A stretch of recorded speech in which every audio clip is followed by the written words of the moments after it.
um latifúndio maior que o da terra. No Brasil, não há o equilíbrio da informação entre TV pública, privada e estatal. E aqui o que se pode ver é que o latifúndio da mídia é bem maior que o latifúndio agrário.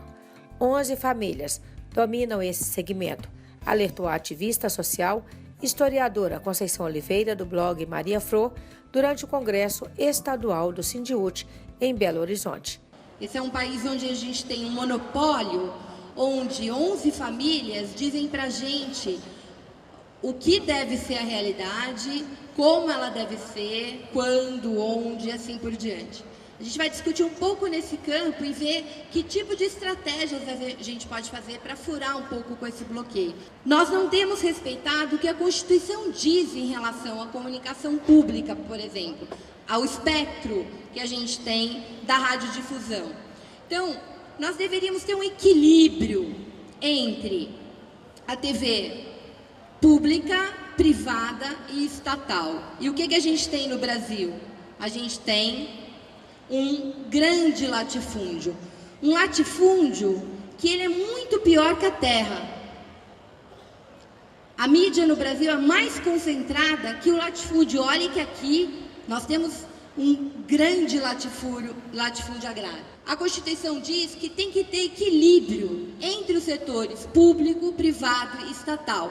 Tem que ter respeito aos direitos fundamentais da Constituição brasileira. Significa que a TV não poderia ser racista, ser sexista, ser homofóbica.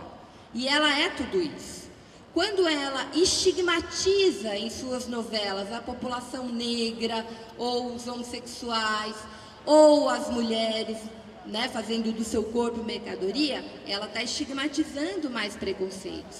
Então, na verdade, o que a gente tem é esse monopólio fazendo tudo o que a lei diz que não é para fazer. E a formação do pensamento crítico?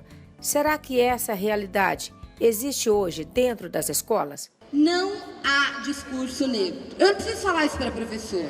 Professor, quando se opõe à escola sem partido, sabe que esse movimento reacionário quer, na verdade, impedir a crítica dentro da escola. Né? A gente forma na escola, a gente não é só dador de aula, a gente forma o pensamento crítico. Uma escola de direita, que é o que esses sujeitos querem, é uma escola que não faz nenhuma crítica, que não faz o aluno pensar, que não faz ele refletir sobre a sua realidade e tentar transformar essa realidade. Por isso ele nos criminaliza. Não é assim, professores? Então, dentro da escola, assim como na TV, assim como na justiça, não existe neutralidade. A primeira coisa que a gente junta, não tem esse direito, a mídia não é neutra. Então, toda vez que ela falar da classe trabalhadora, ela vai falar da perspectiva da classe trabalhadora? Não, nunca vai falar da perspectiva da classe trabalhadora. Paulo Freire já via isso há muito tempo. O que ele diz para nós? Seria uma santa ingenuidade esperar de uma emissora de televisão do grupo do poder dominante que, noticiando uma greve de metalúrgicos, dissesse que o seu comentário se funda nos interesses patronais. Ele sempre se funda nos interesses patronais. Separei a nossa cobertura da nossa greve geral. Qual era a orientação das TVs? O Rodrigo Viana fez um texto muito interessante. O país segue vida normal. Isso é o texto do Rodrigo Viana, só um trechinho. Proibido usar a expressão greve geral. Eles passaram, pessoal, não estamos inventando isso. Todas as redações, ao cobrir a greve do 28 de abril do ano passado, não poderiam usar o termo greve geral. Então, proibiu o termo, era obrigado a mostrar imagens de pequenos grupos de manifestantes nas ruas vazias, para dar ideia de manifestação de poucos, como se greve fosse manifestação de massa.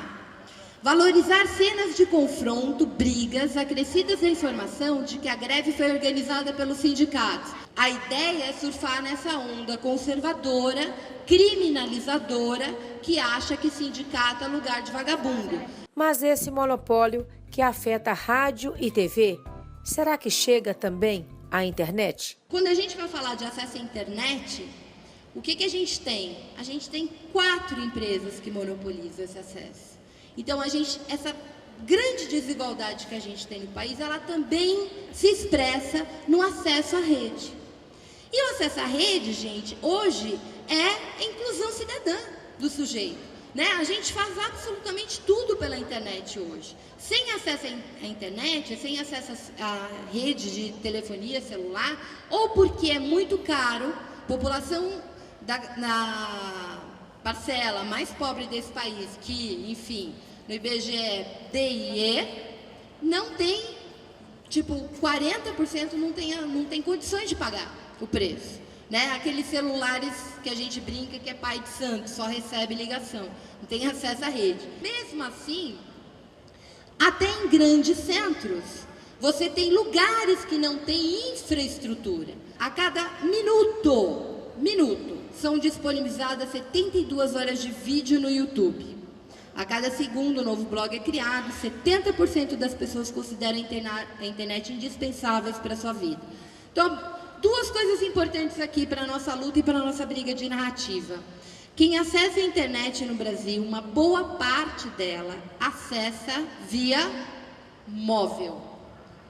Com esse negocinho aqui. E aí, nós precisamos pensar que a nossa comunicação tem que passar por aqui. Como é que por que faz tanto sucesso meme, aquelas coisas engraçadinhas, tal, que a gente recebe pelo WhatsApp? Por que o WhatsApp teve uma importância tão grande na greve dos caminhoneiros? Ele é um espaço, é móvel, é rápido, em muitas operadoras ele é gratuito. Então, lembremos que isso é importante. E por último, nesse quadro aqui, o YouTube. Mesmo que não se veja TV, né, todo mundo aqui que tem filho, quantas horas seu filho fica na frente da internet e o que ele acessa? Nós precisamos falar com a juventude. Nós precisamos disputar essa plataforma.